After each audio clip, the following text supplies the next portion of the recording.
Hey, it's Mark Sandino with Experiences, and I'm here with Nathan Woods, a brother from another mother, at least as it pertains to the experience economy, extreme hospitality, and all things bringing people in to create positive memories together. Nathan, thanks for being on the podcast today. Mark, I'm excited to just learn more from you, connect, and thanks for having me be part of this. Yeah, well, we're talking because you serendipitously came across my desk in the course of everyday business. I, of course, am the CEO of the Experiences app, and you were checking it out, looking for a customer. And as I lurked on this guy, Nathan Woods, who was like, well, who's this Nathan Woods guy? Before I met with you, I saw your website at nathanwoods.me.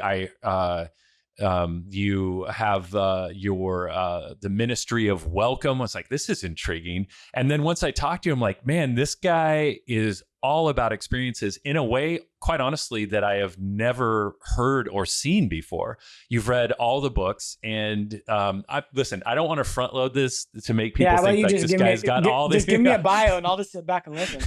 Yeah, it's like, dude, can you write that out for me and maybe work on my website a little bit? No, I was impressed, and I thought we got to have him on the podcast and see where this goes. But let's just dive in real quick to your background, and please don't be modest. Brag as much as you like. I don't think that's natural for you to brag. But why Experiences? What have you done in the past that helps you speak so adroitly to this? And I think it's just been I've been in the season where the only way I can really explain it is just a divine collision towards where I'm at, and this calling and heart to understand and dive deeper into what this idea of a posture and practice of hospitality looks like. And man, the beginning, like the origin stories of it, was my first job out of college, which was far from anything of the sorts. I was driving truck parts around. I'm Eugene, Oregon area, and I was driving truck parts around because 2009, coming out of college, there wasn't a lot. And so I was doing that, but it was one of those things where it's like I'm driving around the state every day, just driving parts. And so you get to think about like, all right, what do I want to be doing? I don't want to be doing this. And in the moment, I remember, I still have it on this, kind of like document that I kind of created at the time, like a vision document of, I just want to get in the business of creating opportunities for others to experience joy. And at the time I was like, well, that kind of sounds like hospitality. So I went and got a master's in hospitality. I quit working and went and got a master's degree in hospitality. It was kind of a initial, like traditional hospitality, like beds and heads resort hotels. But then I put an emphasis on sports, which was an interesting opportunity they had at the school.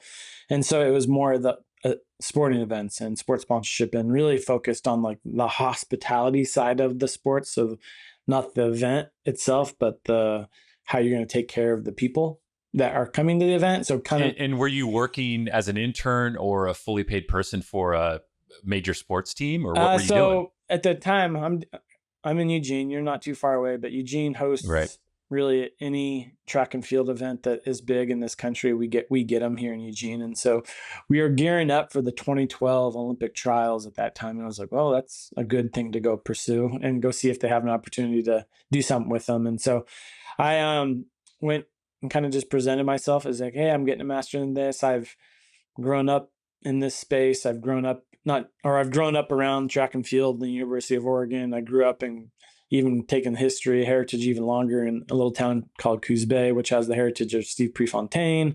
And so I'm like, I know this world a lot. And some great sand dunes, by the way, if you like to braff on sand dunes. I do. I was a 3-sport athlete. So it was one of those, like, I'd probably get hurt if I was out there too much. So I didn't do too much of it. But, and so, I ended up interning / then kind of building my way up in that, organization. I would say there's an organization at the time. It was like there's 4 people, and now it's still the organization. They have like 30 people, and they still put on the biggest track and field events. It's called Tracktown USA.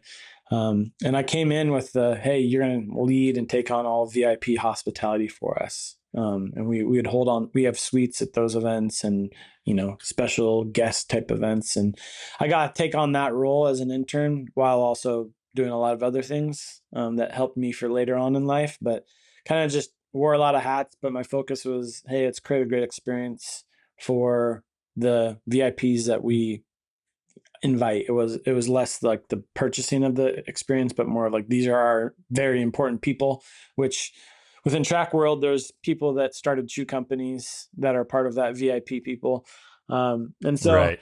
that was kind of my first taste of actually doing hospitality and doing experiences and just getting the taste of what it is to create something for people to feel welcome and feel good at. And sporting events are always one of those things that you help people escape from regardless of what they're going through in life. And you can just provide them an opportunity to enjoy something. And that's what I loved about doing that. And kind of, there's been a lot that happened between 2012 and now, but I find myself, I'm back there helping out again in a different, not as an employee, but as a role to consult, just because I've been around it for so long.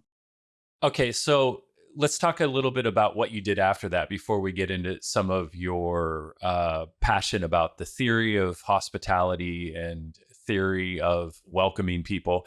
After that, you moved out to Tennessee. Am I right? Not quite. I left the Trackdown organization, the event company, in 2014. And that was actually because there was a former runner, not even a former, at the time he was an Olympic runner, and his coach wanted to launch a product line. And they had invited me to come join kind of that founding company. That company is called Run Gum. It was a caffeinated chewing gum that we started as a teeny little closet Shopify site in 2014. And while they were running circles, making more Olympic teams and USA teams, I kind of was locked myself to a chain, to a desk, try to figure out how to launch a brand in the consumer goods space. And we, over the course of a decade, we kind of blew that thing out of the water within the running world. And what does that mean? You blew it out of the water? That could be positive or negative. Yeah, we grew our direct consumer business and all of that and the brand pretty exponentially over the course of a handful of years. And then eventually we are able to take what we've built from a brand perspective and allow that to present to Target, Walmart, and to this day it's nationwide and Target and Walmart, and that was a decade of learning business, learning customer experience, learning, all of it, finance, supply chain. Yeah. Hey, it's not very often you run into someone who started on what appears to be a 3-person team and now has national distribution. What was a key lesson? If you think back to like, I really learned this at Run Gum, what was that one thing? Man, that's a great question. I think the first thing that comes to mind is just the value and importance of engaging with actually your customers, the people that are buying your product. I have this poster still to this day, and it was really big for me at the time, was, hey, don't forget that your customers pay your salary. And I just always that was like in the warehouse of like, hey, this is like, we might grow, but like, let's not forget, it's like, it was this core group of people that were with us from day one, that were the catalysts of us building kind of the online digital community. That was the reason why we didn't get Target, Walmart because of any other reason other than they looked at our brand and said, we think you could send people to our stores.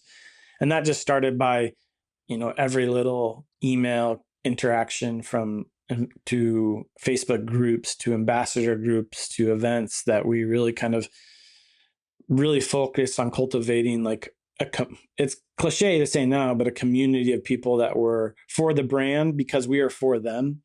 And they felt it. I want to pry that open a little bit, because we hear that a lot. Hey, community, being known, being seen, and retailers are using that, or brands are using that. But I do not think that most brands really know what that means to truly create a community where you get the uplift of saying, hey, I am part of something here. And the reason that brands want to do it ostensibly is because, hey, when people identify with us and they make us a part of their life, they're going to consume us, our services, or our thing. So it's not a bad thing. I think it's an amoral thing. Mm-hmm. It's just, this is a smart move. What does it actually take? And this is highly relevant to experiences. Yeah. Like we have a lot of, like I've been signing up a lot for experiences, a lot of quilting shops and crocheting shops. They're naturally kind of good at community. People come together, they work on a quilt together, they are darning together or whatever. Not darning, that's when you repair something. I think I'm obviously out of my depths, but yeah. Every brand should be and could be doing this. What does it take? Like, what are the top 3 things that you think you have to think about when you're trying to actually do this in a meaningful way?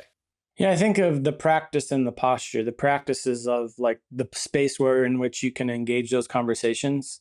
And so for us, often it was a Facebook group, just because, hey, you have a space where you can engage with them in a more intimate way with this specific group, whether it was an ambassador group or our monthly subscribers. We kind of had like different tiers of it, but then actually do it, not like actually engage without like selling, like use that as a space to like engage and interact and congratulate. We're in the running where it was easy to be like, come alongside them as hey, they just finished their race or they're training for a marathon, and just be, I guess, be human in it. Like it wasn't, hey, it wasn't the brand interacting, it was the people within the brand interacting. And we would try to get our employees as well. Not like it's easy when the founders were doing it, but we would work really hard to try to make sure, hey, the shipping manager would also be in that Facebook group interacting. And it was, and ultimately, and this, there's going to be a lot of themes of like how that kind of building that culture helps everything. And there's this basis of hospitality, but as our shipping manager, our team that were shipping boxes, were interacting with people in the Facebook group, and then they get to go to the warehouse and actually see that person's box come across and pack that box. Yeah. It just kind of brought everything full circle. So it helped the culture of the team because like, hey, they're interacting with people and then actually shipping their boxes out. And then, so that's one, is just like the practice is like, you got to find a space to do it and not do it as a way to, it's always hard in business. It's that fine line of like being genuine and sincere with, you want to engage with them because they're human, not engage with them because they have their credit card out. And that's the difficult. My average order value is going to be higher and my customer lifetime value is going to be greater. And we got a whale on our hands. And generally, if you do it well, those are all going to come, but it's that like just that little bit of mind shift to be like, I'm going to do it because, and it goes back to the idea, like these people are buying our product. Holy smokes. And early on, it's easy to think that like, oh, I can't believe there's 100 and then 500 and 1,000 people monthly buying this product. Like, and just having that slight perspective. I think that's one little one, finding ways to make them feel like special. So whether it was like, we'd occasionally come out with, exclusive stuff for that, these little groups, whether it was merch or flavors or pre-launches, the things that make them feel like, hey, because I engage over here, I do get some access to things. We would like during certain events, we would host another big track out event here. We would have like warehouse parties that were only for people that were monthly members or ambassadors. And so going that, and I kind of mentioned, I think the posture of it is you actually have to, I think though what makes it successful is actually giving a damn about them to some level, right? Like, yeah, exactly. Do you feel like as someone who was in charge of this, or anyone who's listening out there that says, shoot, I really need to make sure that our customers feel welcome and feel cared for and that it feels authentic. Jeff Pennypacker, who was on the podcast a couple episodes ago, talked about that magic of engaging people in a particular way that makes them feel valued. Do you have to hire a certain type of person to do that? Or can you teach anyone to do that? It definitely requires a culture of it that has to be built and fostered. I think it's great when you can hire people that are naturally just caring for others. But like I mentioned, like we had pretty roughneck warehouse people who maybe not naturally their thing, but as you give them like a toolkit or at least opportunities to do it, and then they get to kind of see the full circle. Like ultimately, I think everybody likes, not everybody, some people are messed up, but generally I think there's just the innate status of we all enjoy making others feel good. And the more you do it, the more you're like, I want to do that again. And so there's some things of like, hey, be in the Facebook group and interact in that. And so there would be like some like, hey, we would kind of not, we wouldn't demand it and like, hey, you need to get your one post in there, but we would encourage it. And then our team would see it because the founders would do it. Right. So it's like, if we're doing it, then they feel more comfortable doing it, not just us saying, get in there in the Facebook group every week and post. They would see us in there. And so I think there's some things that you can like, hey, you can teach a little bit of hospitality just with people who are willing to some degree. Like they might not have the natural state of it to be welcoming, but they can, the little bit of practices can allow them to get a taste of it. And when they get a taste, they like doing it. As you've heard in this interview, we're talking to retailers that host people. And how do you do that? Well, there has to be a way for people to book their experience with you. It's our contention that the world needs another booking tool like it needs another hole in its head. That's not what we need. What we need is a platform for bookable retail. And that's what the Experience app is all about. In just a few clicks, if you happen to be a Shopify e-commerce user, you can add bookable experiences to your website. They're on brand, it's at your domain, it's done through the Shopify checkout, and you control the data right there in the admin. You can transfer customers, you can create scannable QR codes.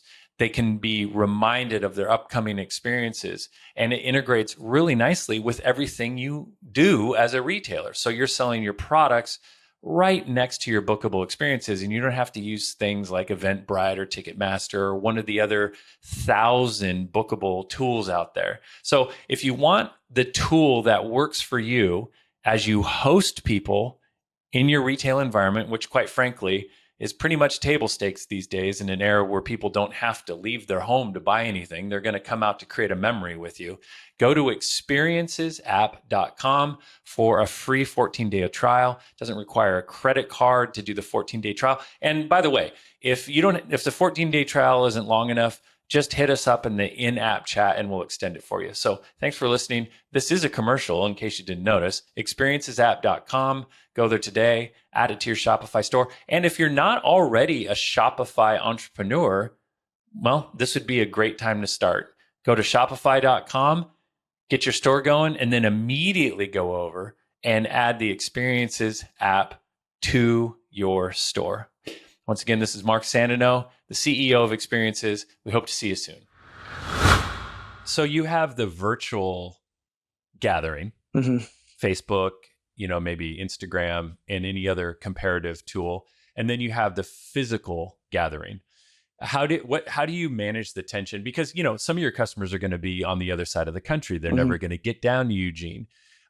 They can see as you report on it, oh, wow, look, here's a bunch of people like me. They're actually at an event and gathering. And then you're trying to get people to join. Some of our best brands out there today, and some of them are Experiences customers, are really good at getting that 5 to 10 to 20% of their customers to come to that physical presence kind of activity. How would you advise anyone or yourself to manage the tension between pure digital and physical gatherings? Because it sounds like you did both with RunGum. Yeah, we were unique in that we are an epicenter and kind of the mecca for running. So lots of people wanted to come here, and so because a lot of people came here because they had a tie with us, they're like that was the reason why they actually made the trip for a big track event. It wasn't because just the track event, but it's like, hey, I always want to be the Hayward Field. Well, now I connect with this group, so we would just get a lot of people. Our other kind of unique that's, hey, this is not everybody gets this opportunity, was the founder who was the Olympic runner also became a YouTuber, and he would travel with that YouTube show. And so as he went and did crazy kind of athletic stunts, he would always invite, hey, if you're a member, come out, and maybe come out early before we film. So there's things like that. I mean, we all do a little bit of traveling, and if you really care about your business, you really care about your customers. So if I was traveling and it wasn't like a family specific trip, I would always try to find a customer in that area or an ambassador in that area or someone that's like, hey, I'm in town. Would you want to get, and just meeting up with them physically if I was in that area. Whenever we do, trade shows and things like that, it'd be kind of similar. It might not be a super formal thing, but it'd be like, hey, I'm going to be here at this bar if people want to come and just hang out. It wouldn't be like a brand. Yeah. It wouldn't be a brand event necessarily. It was a human. Wouldn't be a brand activation with ambassadors and special outfits or anything like that. So, and it bears noting that there is a very significant running athletic wear company in Eugene called, Nike, right? Yeah. That is their headquarters. And so that's part of the reason it's such a mecca down there, right? And so it's kind of an interesting thing is if you're building a very affinity focused brand, I mean, maybe you go to the mecca and you build your thing there because it's going to be easier to get people. Helped, obviously, no denying that it helped. That we were all in the game when we met to decide to do it. Are you a runner? No. I mean, a very long story of no, I'm not. That goes back to a football injury, but I did pole vault when I was in school. So that I was involved in the sport that way, but I was not a runner, and to this day I'm not a runner. But I enjoy the process. I still work, like I mentioned, but help with the events, and I do stuff with the marathon here in Eugene as well. So I appreciate it. It's just not something I enjoy doing. Yeah, no, I'm right there with you. I'll run because it's good for me, but it's not, Mine more is like, hey, I need to figure out how to run a little bit because my kids are I need to at least probably chase them down if they run ahead of me or something. So that's the extent. What came after that? You had what's the Tennessee connection? You were involved with a really cool thing out there. Yeah. So, through that process of getting into Target and Walmart and just that kind of growth in the business did require us to, seek certain kind of help, which was investment. And as you bring in some smart money here and there just comes a time where, hey, smart money wants maybe book smarter people, not book, but like industry smart people sometimes. And so we eventually brought some people in that were kind of more geared for Target, Walmart type business, not some schmoes that just kind of launched something in a closet and here we are. And so as that kind of got built and they kind of still kind of started to build kind of different structures and things like that, I kind of just my role and what I was needed, which was kind of the role that I had there, we just called myself the chief of staff. Like it was like, hey, just do it all. And as we brought in the experts to do that, kind of that role is less needed.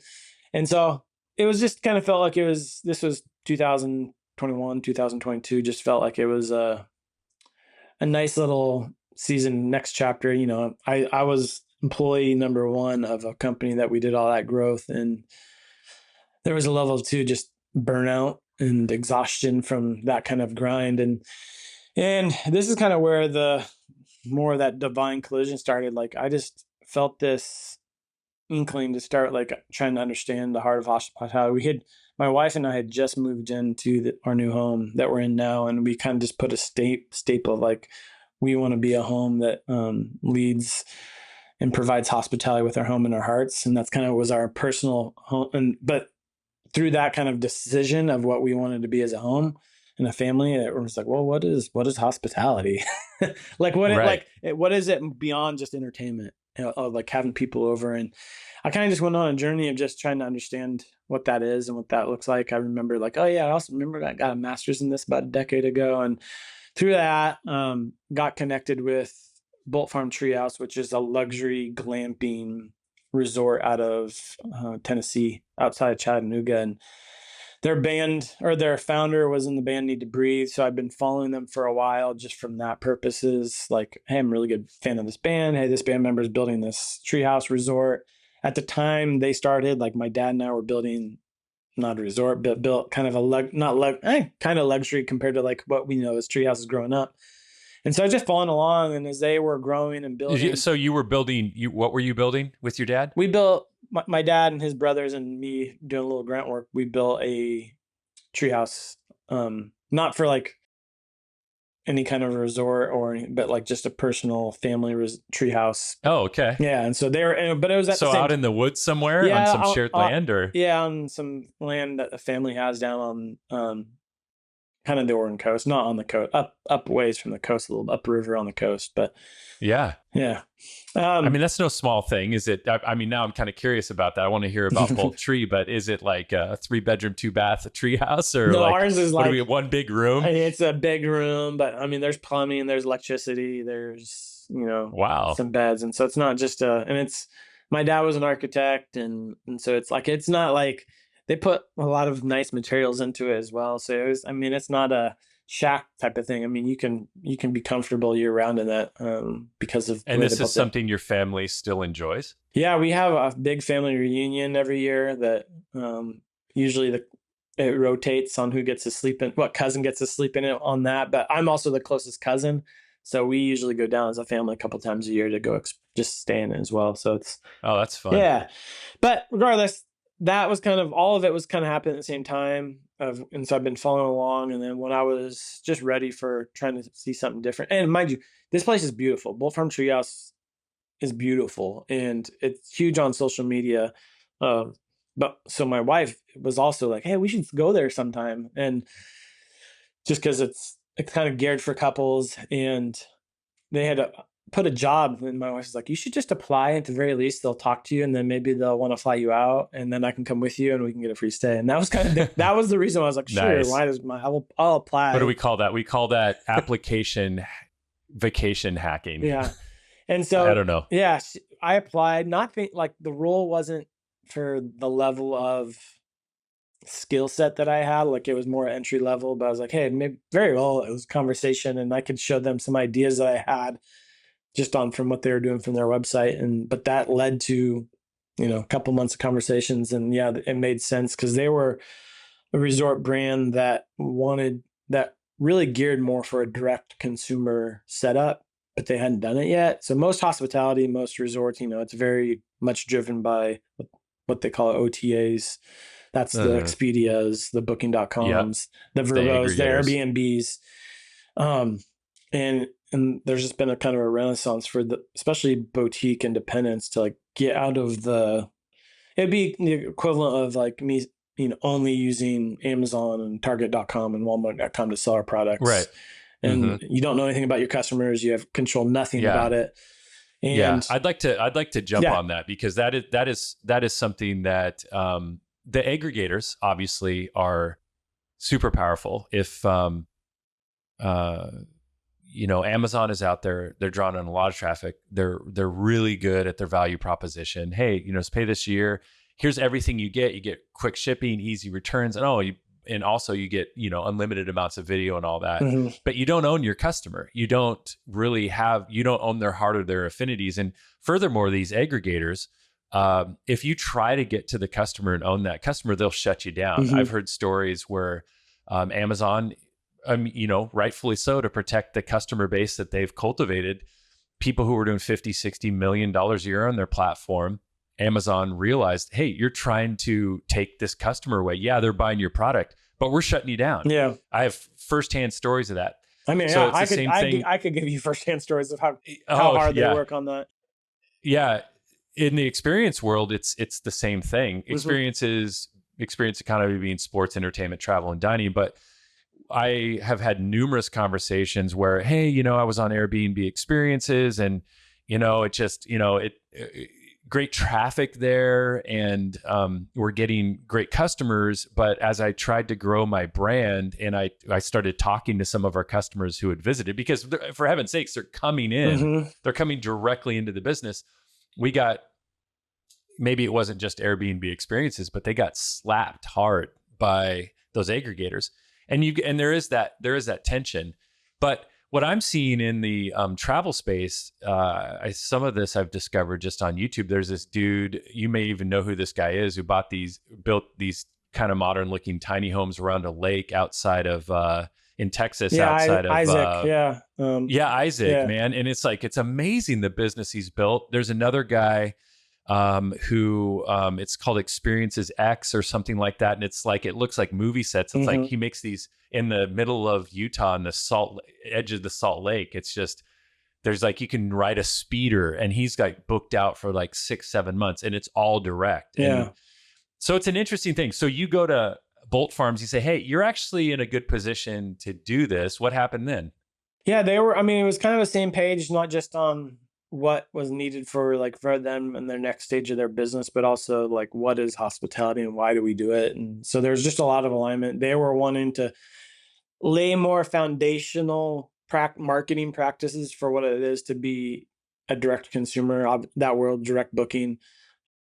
And I'm coming from a decade of direct consumer, and I just saw a lot of correlation of like, why not to do it in this world? And I imagine it would work well over here without being in the space. And that's kind of what we did for the time I was there. Is like, hey, let's build out an email retention funnel through email and SMS. Let's use this system over here that I know how to use, and let's run with it and make it more like, let's be an e-commerce direct consumer business. Whether that's how we handled email flows and postcard, just everything. We kind of I just copied what I did and did over there, and we were able to have a lot of success from both that and then social media and continue to grow. So really, just laying a foundation of a direct consumer business and putting systems in place that allowed them to continue to grow. They're already doing amazing, great things. It was just kind of getting some systems in place to. So what happened? How did it work? Did it fall on its face? Did it revolutionize their business? I mean, I like to think that, I was a catalyst to kind of their next stage, and some of the things that we put in place that I know are super effective for that. While I was there, we went from 8 units to, we're in the process. They just launched. Now they're, I think, at 26 units. So kind of tripled their unit inventory. Revenues grew, the amount of revenue that was coming from the practices of doing email and all that, which they weren't getting before. Like email was doing 30-40% of the revenue. We were 99% direct booking, not having to reel up. Wow. I'm sorry. I just got to stop for a second. And I know it takes a team, and there's smart people behind you, and the intention and follow through of the founders and the managing people there. But you just went from saying, here's a business that did almost 100% OTA through the aggregators to 99% of the revenue while tripling their size from email. Is that direct booking? Not just during my time, like that their transition of moving away. But yeah. Right. But them being intentional about owning their customer. I mean, it's not like OTA went away. I mean, no. It's still like it dominates any search you do for almost anything. Mm-hmm. Right. So that intentionality is amazing. That's an amazing outcome. They're a unicorn. They're kind of revered in the space at time because of that, because the occupancy rate that comes with it. But yeah, just the fact that they're not reliant on, having, hopefully they show up in the Airbnb search. And that's where they launched in Airbnb, and some of their units are Airbnb's, whatever. I don't even know the term of it, but like they were number one Airbnb in South Carolina and before they launched in Tennessee. So like that was their basis. And now it's less than 1% comes from it. Yeah, that's amazing. Okay, let's dig in a little bit more on 2 subjects. Hospitality. Hospitality, that word, in my opinion, has been hijacked. It's almost like Kleenex. When you talk about hospitality in relation to commerce, we think, hotels and concierges, stuff like that, which it's not that it doesn't apply, but there's a deeper meaning to the word hospitality in the way that humans are made and how we experience life. Dig into that a little bit. What is your opinion on that? And why does it matter, for heaven's sakes? Is it a throwaway word, or is it something deeply meaningful that we all have to pay attention to? I mean, I'll obviously raise my hand and stand on the soapbox to say it is something that is a lost art, a lost command, even to show and provide hospitality to others. Being a man of faith, that's even heightened, and seeing it. Hey, it's a lost art within ministry and church, let alone business and everything else. Yeah.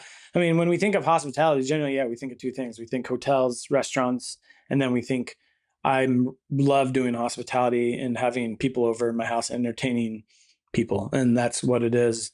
In kind of the discovery and journey that I've gone on the last year, try just to understand it more. I just kind of revealed to me that there's such a more important posture of what it is. So there's the practice. Those things are the practices. That's how it's practiced. It's practiced in hotels. It's practiced in that. But the posture of it is this idea of welcoming people to the space that you're at and being present with them. I've heard it as the ministry of welcome, which is, well, that's kind of what my tone for it, but the ministry of presence is another way to think about it. I like to look back to the Greek word of it. The Greek word of it is this word called philoxenia, philo meaning love of, which is where we get love of, philanthropy, love of humanity, philosophy, love of wisdom, Philadelphia, brotherly love, city of brotherly love. Xena is stranger. So the Greek word for hospitality truly is to love a stranger. And the core of that is... Say that word again. Say the Greek word again. Philoxenia. I'm not Greek. Philoxenia, to love a stranger. That's beautiful. And let me just give a caveat here. I happen to have, in the space of 4 podcasts, 2 Christians on here. I am one too. It hasn't been on purpose, but don't be shy about when you're talking about something that's very deep and meaningful to you. There is a Christian tradition, ancient tradition of practicing hospitality. It's been lost in the American church. It's, the American church, if I'm to be just overtly critical, has become like an entertainment, experience. Mm-hmm. And it really, in many, not to throw it under the bus completely, there's some amazing communities. They don't practice things like hospitality and service and the outlaying of their resources to help people as much as they should. We're all challenged by that. Mm-hmm. But when you talk about, so you're talking about I love this, so you have philoxenia, the love of strangers, and you talk about the posture of it. So what? Why do it? Why complicate your life as a business owner or someone in your neighborhood? Why does it even matter? And you can feel free to speak to it as it relates to your faith, but also just for humans. Mm-hmm. Why? Who cares? Why shouldn't I just Netflix and chill, or just kind of drive my car in my garage and shut the door in my box house? Yeah. I mean, like, why? Who cares? So I'll go the deeper, more faith-based, like core of it all for me. And I believe we all have this innate belovedness that the divine God loves all of us, not because of what we do, what we have, what others say about us, but because he does. And that's our belovedness. I think, I struggle to even believe that, but kind of taking that idea, going through just everything I can imagine of how do you help someone understand that they're beloved? I just don't think there's a better way other than having a posture and practice of hospitality. Like, there's not a better way to make someone feel loved and welcomed, valued, heard than letting them in, welcoming them into the space in which you have. And whether that is the practice, then you're putting a bed in the head, you're making a meal, you're feeding somebody, that process of bringing people into your space and saying, you're welcomed here, is a glimpse into their opportunity to get a glimpse into their belovedness.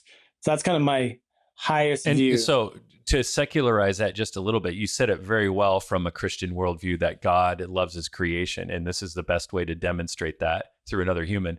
But to secularize it a little bit is, it's like, listen, people matter, and love is the fabric mm-hmm. of meaning and purpose and bringing people together and hope giving. Would you say that's also true? Yeah. Even if they don't necessarily have that eternal worldview? Yeah. I mean, the idea that all people want to be seen, valued, heard, and welcome. That's like, that coreness is like, we all want to feel that and feel valued. It's getting it, making people feel that. One, there's the selfish reasons. It feels good to make people feel seen, valued, and heard. I think I enjoy it. Not everybody maybe, but I think there's a lot of people that just generally enjoy that. And then what that does for the other person to help them flourish. I think this is where you can get to, like, not everybody has this DNA to want to do that, but so yeah, that's the essence of like why I think's important from a humanity sense. I just think like that hospitality is the love of stranger. It's the thing that makes people feel welcome in a space in a time. Let's quite frankly, we need a lot more of it to make, regardless of, again, what they do, what they believe, their success or failures, like just bringing people to the table because of who they are should be enough. I think the next layer of hospitality, when I think of it, like the posture of it, I think of more leadership within your own business, because you're not going to have a hospitable business if you don't have a hospitable culture that's going to carry over to your customers unless it starts internally. And the same idea of as you build and grow a team and you as the founder have a crazy vision of where you want this company to go, getting people to come on board and go with you to that go there with you takes them feeling welcomed when they first walk in the door, when they're at the meetings, when they're in that, like they have to feel welcomed there before they're like, all right, I'm going to risk or do all the things I need to do to help this thing get there down this crazy vision. And so I just think the idea of how you welcome your team on a daily, hourly, monthly basis so that they're like constantly feeling that is crucial. So the selfish why doesn't matter. I think that's how you create the culture of getting you to where you want to go as a business and a team. Okay. I love that. So what I hear you saying is when I push you into a corner and poke at your chest is, hey, well, why complicate our lives? It's because it's the mission of humans loving each other and demonstrating love. And it's what we all need. And I mean, one way to look at it is if you're not doing this, then what are you doing, man? Mm-hmm. I mean, it starts in your home and then it goes out into your community. And to not be too crass here, but to say, well, if you want to flourish in your business, you need to help people flourish. And this is the best way to do it. And if your business sponsors it and you as a leader actually believe it, it's going to change the culture of your business. It'll allow you to train people to be great hosts. And would you say that there's a direct correlation between authentic hospitality and business success? Is it one of the things that you can directly see attribution? I mean, directly, I would say yes in the course of my time. The things that it's like anecdotally, I guess it's usually like, hey, we did this. I didn't have a word for it. Maybe, why we engaged our ambassadors in this way. Like I didn't have the word of hospitality at the time to like put that but we put a different level of care to help them feel seen and welcomed that had impact, and how we engaged in our meetings with our team. Like there's always this like level of like caring more for them than we need to, or that's required maybe. So I think, it's hard to put, as we go through and maybe talk more about like the customer journey, I 100% think there's practices you can do that will directly increase and have impact on a bottom line or a top line.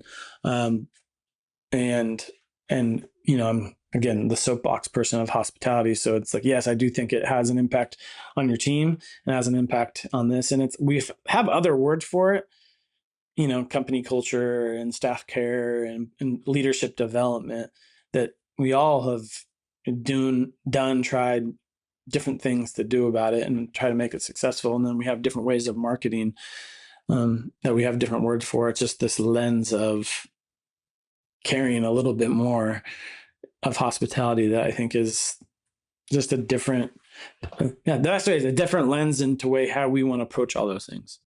Okay, so we've got about 10 minutes left, and there's some things I'm interested in learning from you. You've had some encounter with the guy who wrote the book, Extreme Hospitality. It's famous.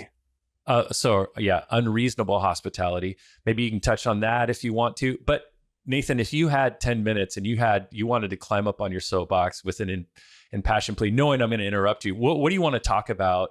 You can talk about what you're doing, or you can drive home one of these points.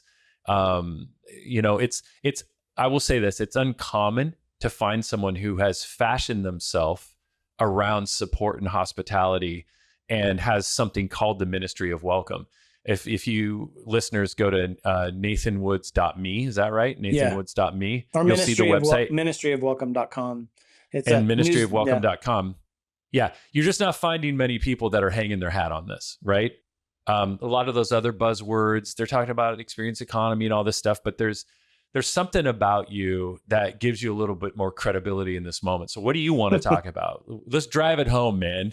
Make us believers. The Ministry of Welcome, again, like I think as I've been talking about this for 3 or 4 years with a little bit of like discovery, not like, hey, I'm the expert, but like, hey, I think there's more deeper to this. Like people ask me like, well, what is hospitality? Like than the way that you're talking about. And the idea of Ministry of Welcome kind of came out recently on a trip to Africa, and just the idea of like the heart of just the welcoming people, is an easy way to explain it. It's like how you welcome people into your doorway, your neighborhood, your business, and everything else. I mean, continuing on the soapbox, and then kind of some practical things that I think is easy ways to like get it going. Like if you have an inkling of I want to do this, but I just think it's a transformative force that can redefine how we approach businesses in our neighborhoods and our communities. That is attractive. And when I say attractive, like people want to join in when they get to feel that. They want to like go with you. They want to come into your home if they feel loved. They want to stay in your business if they feel that they're welcome there. And I think there's, from a practical standpoint, we have so many different interactions that we have with people on a daily basis within our business, outside of our business. And it's pretty easy to begin to lay out that customer journey, those touch points, and think of all the different times that you have a negative touch point, a positive touch point, a reoccurring touch point, and just begin to infuse like, how can I come into this specific point in the customer journey that is pretty bland generally maybe, and just infuse. One of the ways that Will Guidara talks about hospitality is hospitality. He's the guy who wrote the book Unreasonable Hospitality. The way he kind of is like what we do when we engage our customers or clients. I've kind of taken more also like our employees, like what we do as far as making sure they have what they need.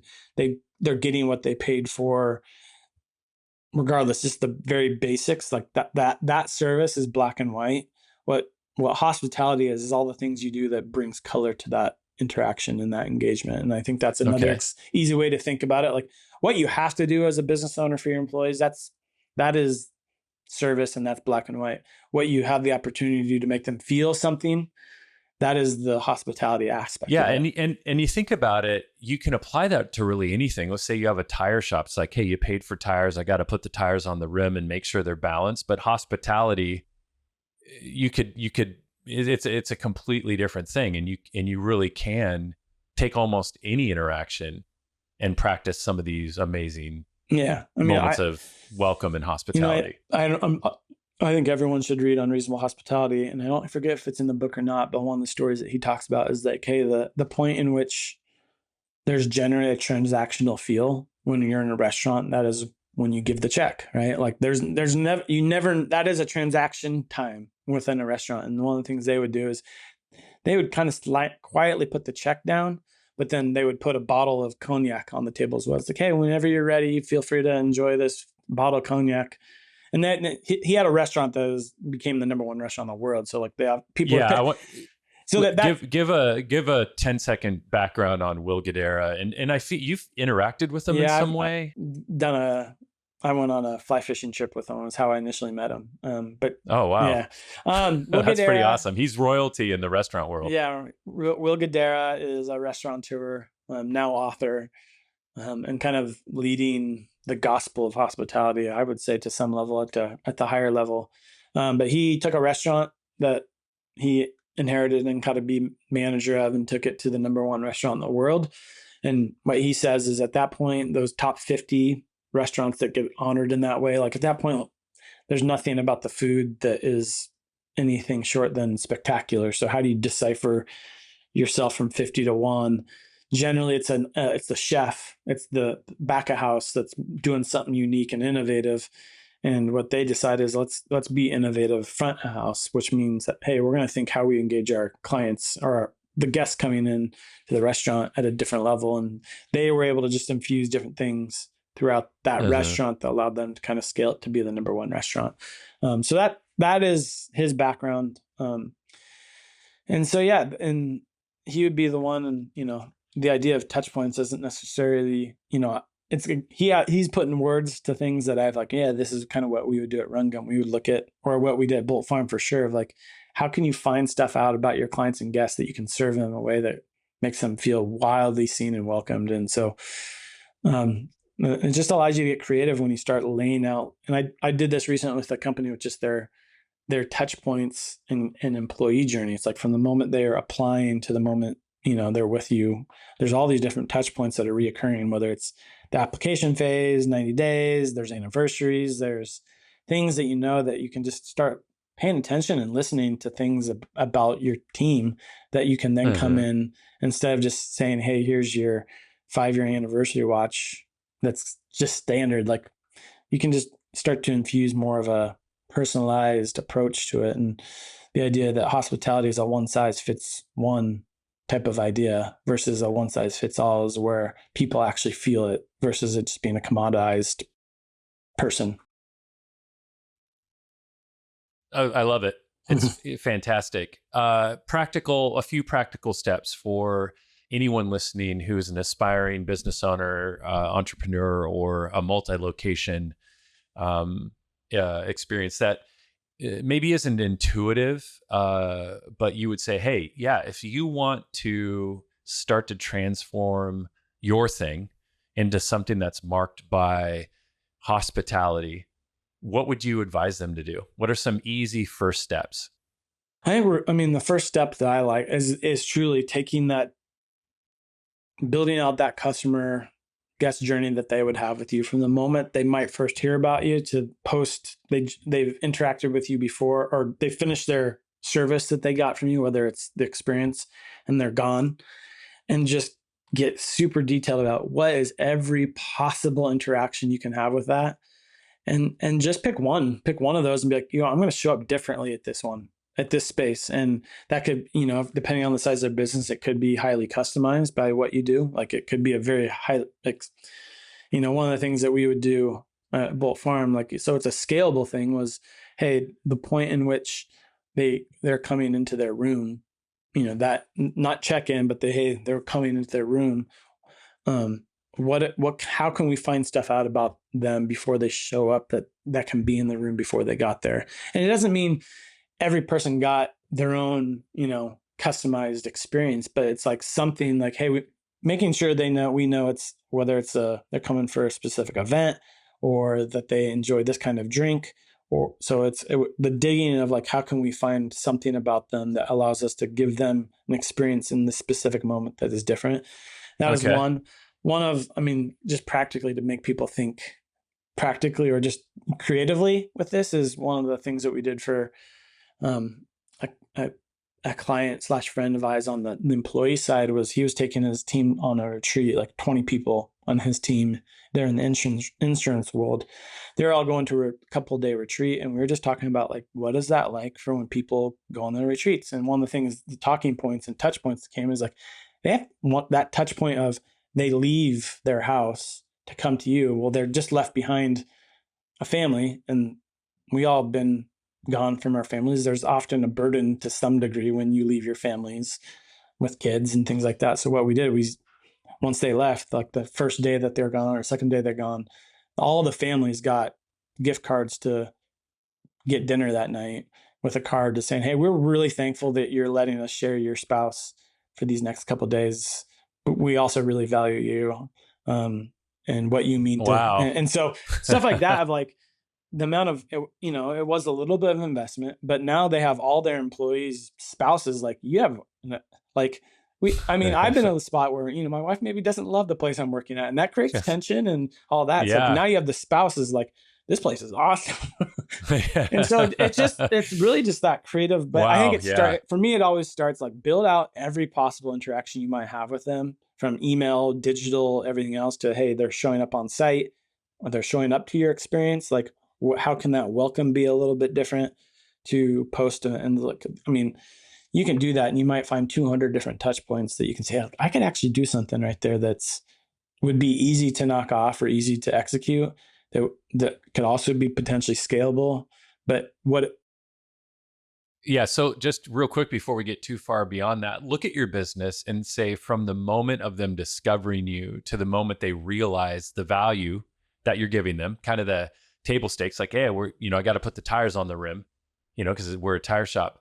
Look at all those touch points and say, where can I add delight or discovery or recognition or personalization, and maybe choose some of the lowest hanging fruit, some of the easy stuff, and say, hey, I'm going to test this out and I'm going to see what happens. And it's that little bit of like idea of like, I'm going to make them feel something versus just get something. I think the Maya Angelou quote, I'm going to butcher it, but it's people forget what you do, but or what you gave to them, but they'll never forget how you made them feel. That is a highly yeah, my own version of that. That's Nathan Wood's translation. But basically, they're going to remember how you make them feel. So feeling. So like to wrap up those two things, it's find those touch points and where can I cause them to feel something positive, not just. Because I think it's possible you could have a touch point where it doesn't cause a positive feeling or it doesn't evoke anything emotional. And so that would be the key. It's like, okay, look at these touch points and where can I evoke a positive feeling? Anything else you would recommend?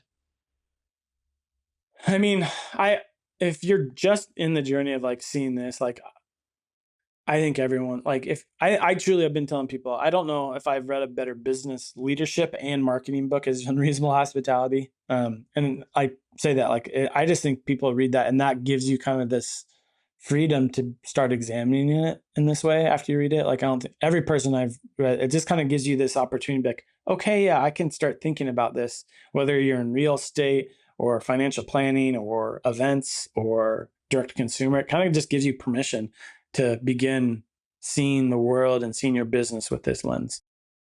Yeah. Well, this conversation has been amazing, Nathan. I'm impressed with your commitment and focus and on hospitality. Once again, where can people find you?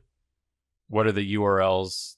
And you want to put your phone number on here by all means, but maybe we just start with the URLs. Yeah, these we've said a few times. NathanWoods.me is kind of a dashboard of all the things that I'm kind of doing right now, which is kind of a lot of different things within kind of this overarching umbrella of hospitality. And all my contacts, whether you want to just see me on social or get in touch with me about diving deeper on this, because it's a topic that I'm super passionate about. That's kind of where they're. And then the Ministry of Welcome, we've kind of mentioned, it's a newsletter that I'm slowly trying to figure out how to be a consistent writer in that world. Not there yet. So it's more just as I have a thought that I want to share. And is that a Substack? Beehive. So yeah. Okay. Yeah. So ministryofwelcome.com. Yeah. Fantastic. And what kind of how do you make money? Where are you looking to engage businesses? Right now, I'm finding a lot of, like, as we begin talking about this, and whether it's more from the leadership or team development or from a marketing standpoint, like people are being refreshed with this idea of hospitality. And so what I'm finding myself kind of haphazard, it wasn't necessarily a plan, like this is the route I'm going to go, but businesses, regardless of what industry they want in, they all want to, one, from an employee standpoint, drive down or keep up retention. They want to keep their employees, and then they want to keep their customers. And this idea of hospitality, they're finding refreshing. So I'm starting to go into businesses and consult on what that would look like. And it starts with often that touch point exercise of like, hey, let's look at all these touch points and find ways and look at what you're already doing and what we could do to start weaving that in. And then coaching this framework to leaders. That is the quickest growing one. Like I do have a few other, like I still dabble in e-commerce. I do some marketing consulting, but generally just consulting within a kind of a breadth of all that history that I have. Yeah. Well, I can tell you after having talked to you and heard what you have done, you seem like a totally qualified person. If I could ever find someone that specialized in something that matters so much, it would be Nathan Woods. So, and also a little nod out to what brought Nathan and I together. The Experiences app at experiencesapp.com is our bookable retail platform for Shopify that helps businesses do that kind of stuff. Nathan, it's been an absolute pleasure to talk to you. I hope we get to talk again, and maybe we'll cross each other's paths. We're both in the Pacific Northwest, and we're really not that far away. It's true. I feel your good hospitality vibes all the way up here, and Mark, I appreciate you. Like I'm one that I just appreciate people that are doing the same. Like whether they know it or not, I can see it, and just appreciate you being someone who is welcoming others into the spaces in which you live, work, and play. Yeah. All right. Well, thank you for joining me on the Experiences podcast, and hope to talk to you again soon. Awesome. Thank you.